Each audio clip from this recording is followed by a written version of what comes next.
Now, we are now on the part 4. Again, in the past 3 videos, we have been scrutinizing each of these transactions for the purposes of making a journal entry.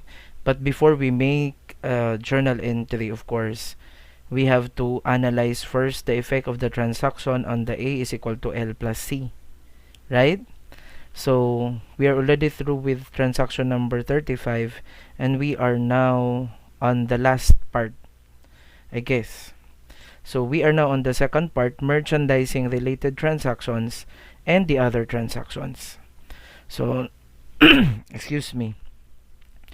Number 36, the company purchased goods on account with the credit terms 3, 10, and 30. You already know what is the meaning of this one. And then the cost of such goods is 280,000. So actually that is the first transaction. And then we have the second transaction. The freight paid is 12,500. So who paid? It depends on the shipping terms. The shipping terms here is FOB shipping point, freight collect. The goods are already shipped and are still in transit, and the company used periodic inventory system in recording.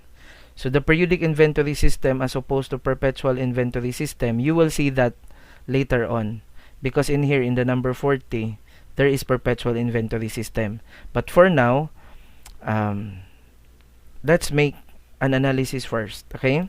Let's analyze first, if ever, you are already, what is your point of view here?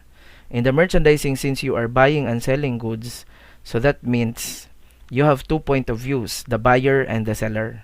So in this case, you are the buyer. Okay? Now, since you have already the point of view, the question is, will you make an entry already? Purchases, credit accounts payable? Because that is the entry when it comes to purchasing goods on account. Okay? Purchases accounts payable or not? It depends. Who is the owner of the goods? That's the first question that you have. After the point of view, the first question that you have to answer, who is the owner of such goods? Okay. So, if ever it is still in the premises of the seller, it's the sellers. Regardless of the shipping terms and the credit terms, it's the sellers. And if it is still the sellers and we are the buyer, we don't make any entry related to purchases, credit accounts payable. So that's the first one that you need to remember. The second one, if it is in our premises already or our property as buyer, okay? So if it is in our property, we have to recognize purchases accounts payable already, regardless of the shipping terms, because it's already in your property. Okay? Now, what if it is in transit? That's the third one. If it is in transit, of course, you debit purchases, credit accounts payable, if ever, the shipping terms is FOB shipping point. This is actually the most important shipping term.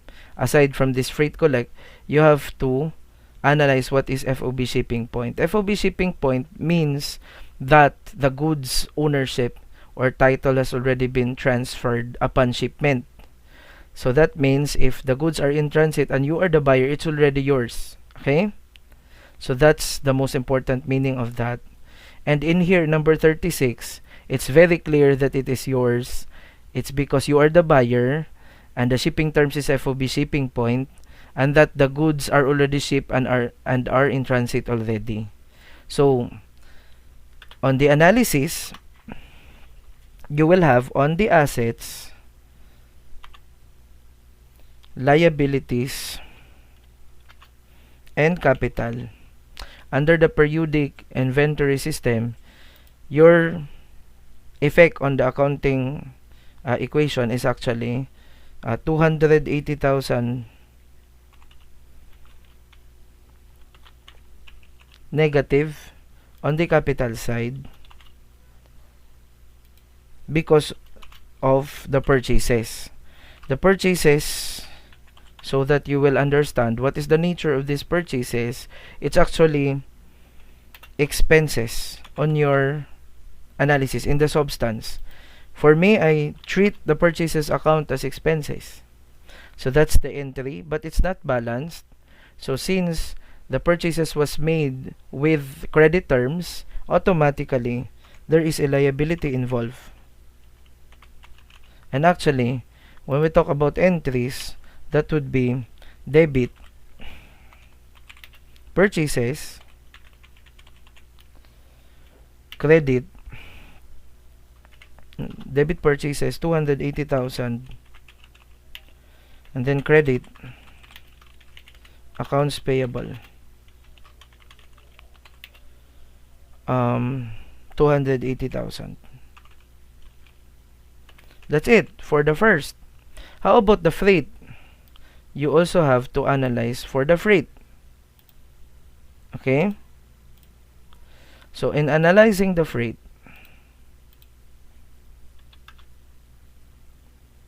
let's copy. The question, the supposed to be question is, who is the owner of the goods? And since we have already established that in number 36 as the buyer, and the shipping terms is of FOB shipping point, and that the goods are already in transit, is already yours, okay, as the buyer. Is that very important? Yes, because the owner of the goods will be the ones that should pay for the shipment. Okay? In this case, we are the ones who should be paying this 12,500. And if that is the case, the effect of that one is immediately 12,500 here as a deduction. And the reason for that is freight in.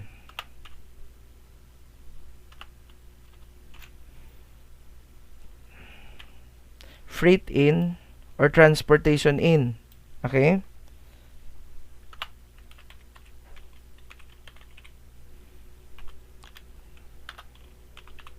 Or transportation in, which is in your mind, you should put it as a nature of expense also. Okay? So is it balanced? No. You have to have the second question. Third question, basically. The third question, aside from who is the owner, what is your point of view? Who is the owner of the goods? And the third one that you should ask is who actually paid for the freight? It depends if ever freight prepaid or freight collect. If we say freight collect, that means the buyer paid. And since you are the buyer, on question number 1, on the point of view, then that meant you are the ones who paid for this. Okay? So, the entry will become credit 12,500 because your cash will be decreased. Okay? So, what will be your entry? Debit freight in or transportation in, depending on the chart of accounts of the company. Freight in 12,500, and then credit cash 12,500.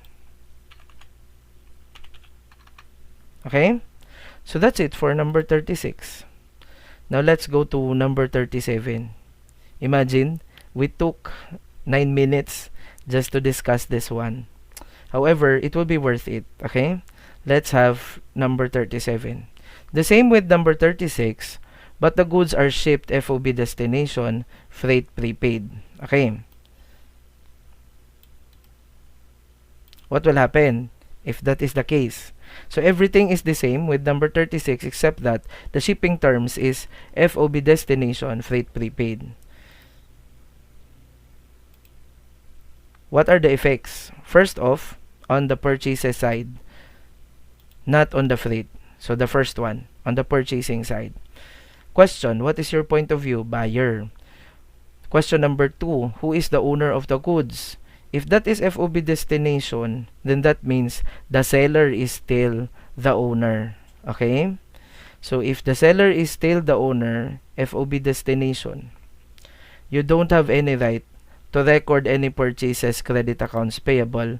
So this will not happen. This first one, that will not happen. Because the goods are still in transit, and according to FOB destination, it will just be passed to you as the buyer when it reaches you, or when it reaches the destination. So you don't have to make any entry related to purchases, credit accounts payable. That's the difference. That's why it's very important to establish who is the owner of such goods.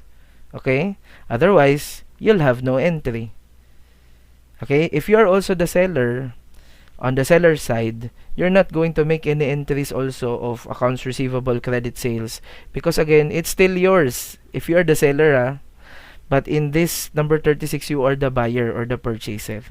Okay? Now, what will happen to the entry for freight? Okay.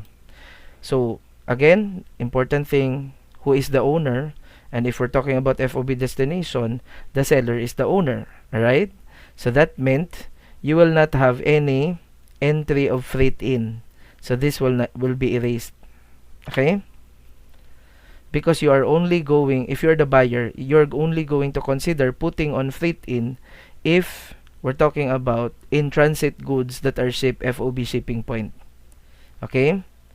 So, what will be the entry? Of course, it's not freight in. Okay? Last question. Who actually paid for the freight? The person who actually paid for the freight is the seller.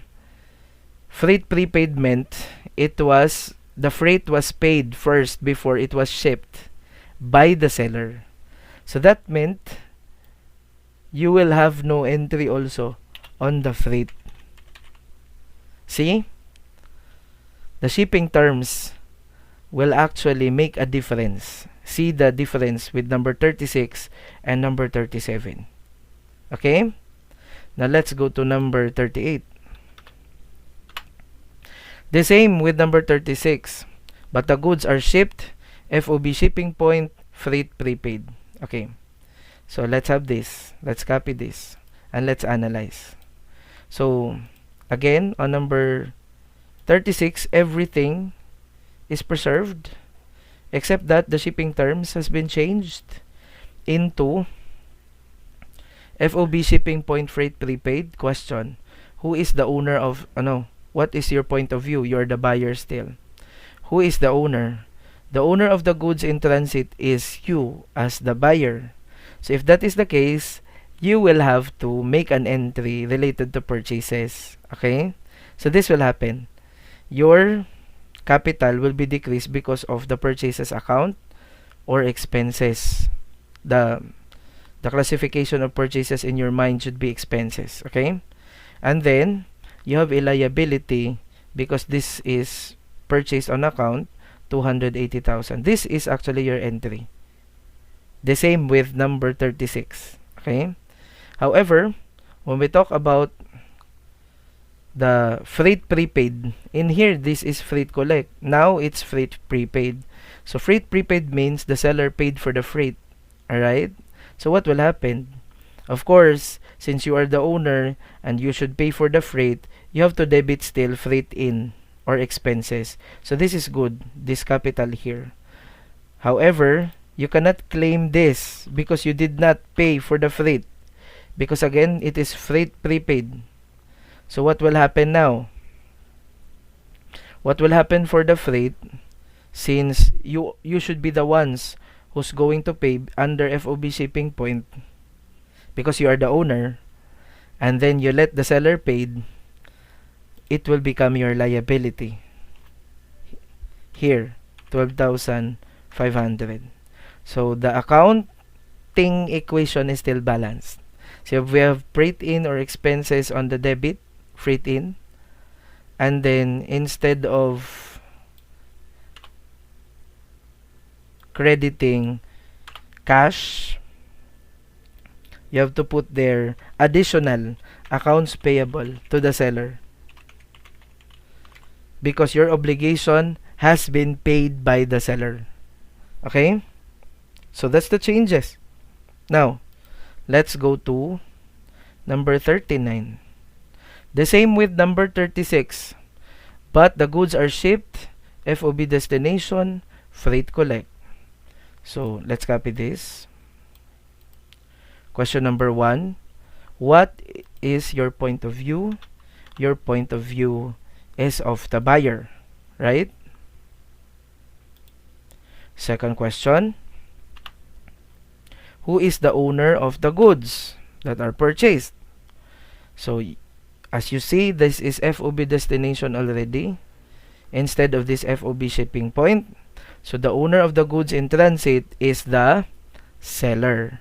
And if that is the case, you will not have any entries like purchases and accounts payable because it's still not yours.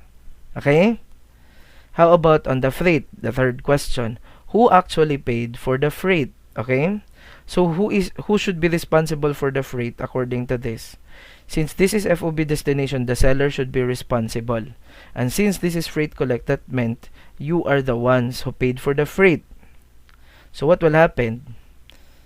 Since you paid, that is a credit to you, right?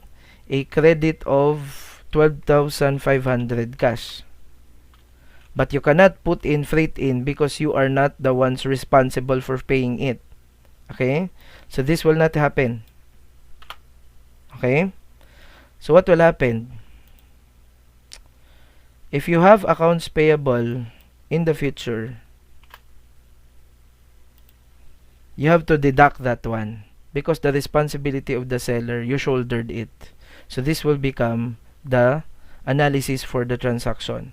You will be decreased 12,500 cash because you actually paid for the freight, and your liability will be deducted 12,500, your liability with the supplier, because again, it's his responsibility to pay for the freight, but then again, you shouldered it. Okay?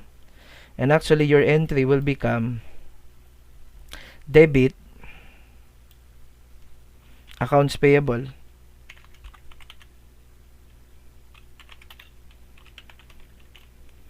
You will decrease your liability from your supplier because again, you paid for its obligation. Okay? 12,500. And then, credit cash. 12,500. Okay? So that's basically it. There are 4 combinations: FOB shipping point, freight collect, FOB destination, freight prepaid, FOB shipping point, freight prepaid, FOB destination, freight collect. So I guess that's the total analysis for number 36 to 39. Okay? Now let's go to number 40. It's the same with number 36, but you're using perpetual inventory system. In the periodic inventory system, actually, you have to use purchases account. But in the perpetual, you're not going to use that account. You're going to use immediately the merchandise inventory.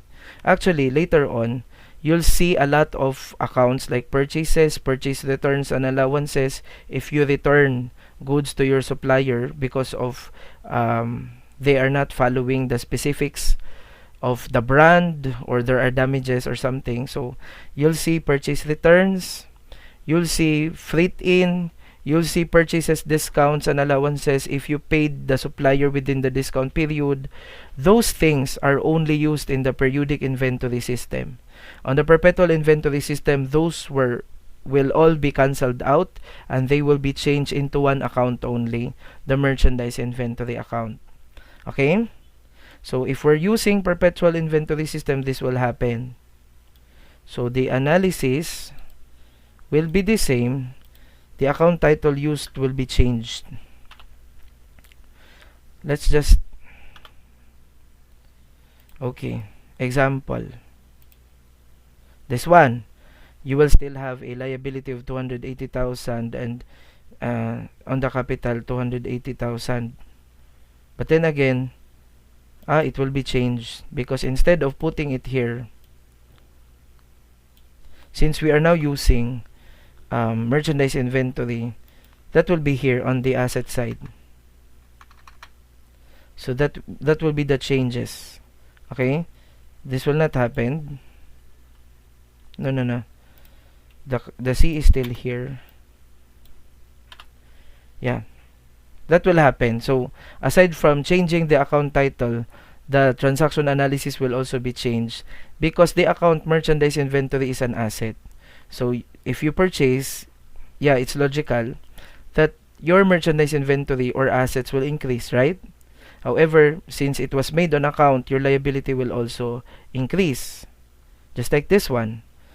But the entry, instead of purchases, you just substitute it with merchandise inventory account, 280,000. And then credit still at accounts payable. And as to freight, again, on number 36, you are the owner because it's FOB shipping point. You should pay for the freight because it's FOB shipping point, and you actually paid for the freight, right? Under the perpetual inventory system, you will not use freight in already. So this will not happen already. This 12,500 until the expenses will not happen. It will be negative 12,500 for the cash but positive 12,500 because instead of debiting freight in here, you're going to use merchandise inventory account, which is an asset account. So this increase here pertains to the merchandise inventory increase, and then we have credit cash 12,500. So that's the difference. Okay? So I guess the number 41, so this is on the perpetual. Again, the perpetual inventory system, your purchases, your freight in, your purchase returns and allowances, and your purchase discounts will be eliminated and will be changed with merchandise inventory. Okay? So that's it for number 40. Let's move to number 41. The same with number 36, but the goods are not yet shipped and are not yet in transit. Okay. So number 36, it's not yet shipped, it's not yet in transit, meaning it is in the premises of the seller. So of course, you are not going to make debit purchases credit accounts payable. No entry on the purchase side. Okay? Of course, arguably, as to the freight, since it was not yet shipped and not yet in transit, there will still be no entry. There is no payment yet, right? Even if we say FOB freight prepaid or freight collect. Okay? So that's the twist here on number 41. Number 42. The same with number 36, but the goods already arrived at the buyer's premises within the day. Of course, since it's already in the buyer's premises within the day, you have to have this.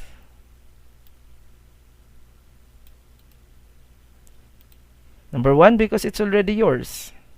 Actually, it's in your premises already. So you should already make an entry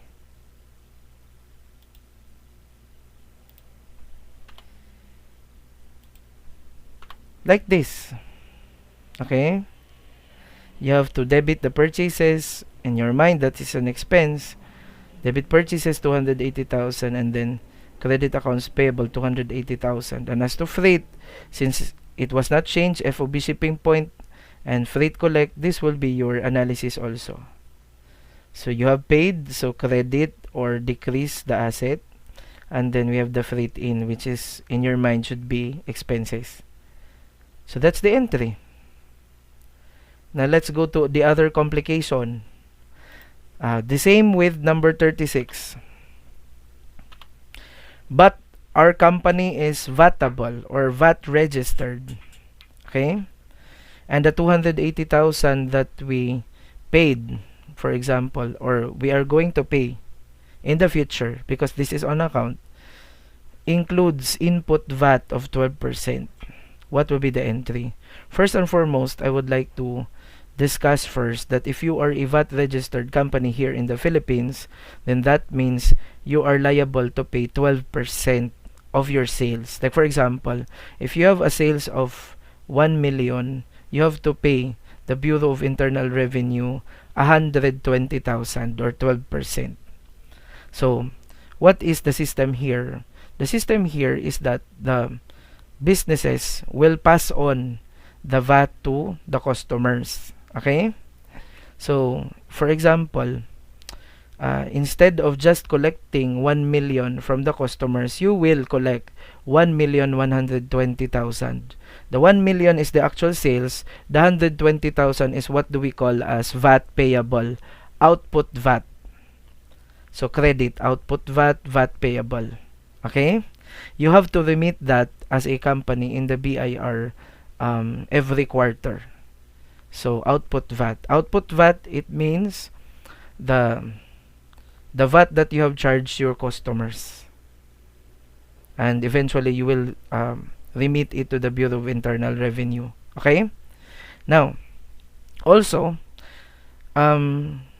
instead of 120,000 to be remitted to BIR, sometimes you will have a discount. The discount is in the form of input VAT. So, input VAT is whenever you are charged VAT by your supplier. For example, if you are the buyer, you have bought 100,000 worth of goods and your supplier is also VAT registered. What will happen is that your supplier will collect from you 112,000. 100,000 is the real price for your purchase and the 12,000 is for VAT. So you have paid you are going to pay, or you have paid your supplier a whole 112,000. 100,000 is for the cost of the goods that you have purchased and the 12,000 is for input VAT.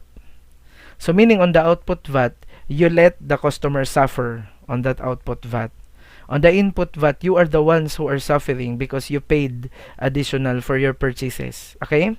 So, if that is the case, on the 120,000 example earlier, if you have an input VAT of 12,000, 120,000 minus 12,000, that will be the ones that will be remitted to the government or to the BIR.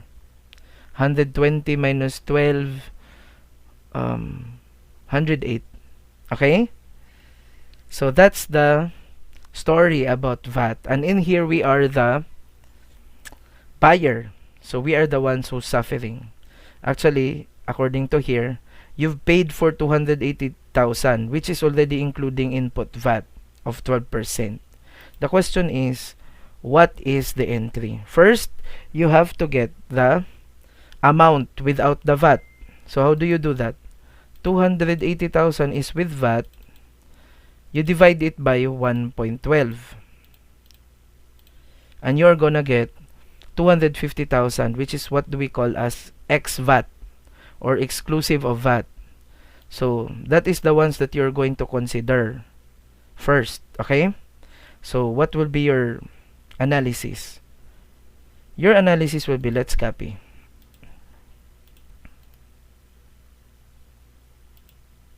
Your analysis will be, first and foremost, this will become 250 without the VAT first. Okay? So 250, 250, purchases, 250, accounts payable, 250. Okay? But later on, there is a story already on the VAT. What will happen is that you'll have to put here 30,000 because 12% of 250,000, I guess. Let's check. 250,000 times 0.12, which is the VAT, is 30,000, right? So the effect, if you're going to analyze the A is equal to L plus C, will be a deduction on your liability to the BIR because input VAT is considered a discount on your liability to the BIR. It acts as a discount. So if you have an output VAT, for example, of 100,000, you're not going to pay 100,000. You'll deduct it with 30,000, which is your input VAT. The VAT that you have paid your supplier. Okay? So that's the analysis. there will be no effect on the assets, but you will also have 30,000 on the liabilities. And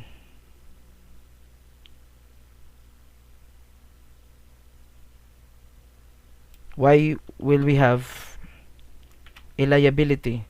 This liability, negative 30,000, is for your liability on the BIR. It will be lessened, it will be decreased by the input VAT on the BIR. However, this 30,000 accounts payable here is for your supplier, because your supplier will still collect this VAT from you, okay, in the future. So your accounts payable is actually 250,000 plus this 30,000, and your entry would be debit input VAT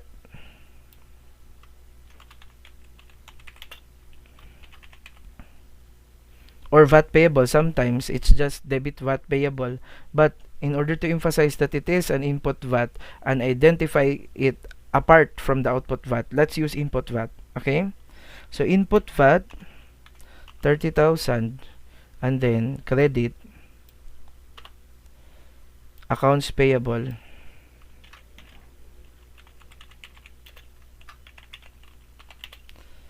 30,000. Some are making only one journal entry, okay? So how do they do that?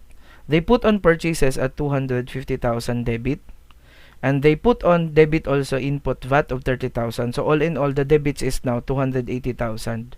And then they make one credit only, accounts payable 280,000. You can do that actually.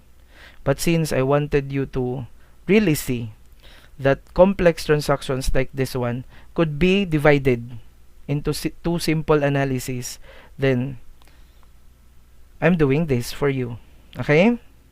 So that is number 43. On the output VAT, it will be talked about later on in the subsequent items. But for now, I would just love to end it first. Yeah. So that I can keep this video short and see you on the next episode. I don't know how many episodes are this, but we are going to really finish this all in all, okay? So thank you for watching. If you understood, please click like, subscribe, and hit the notification bell. And if you have questions, you put it in the comment section, and see you on my next one.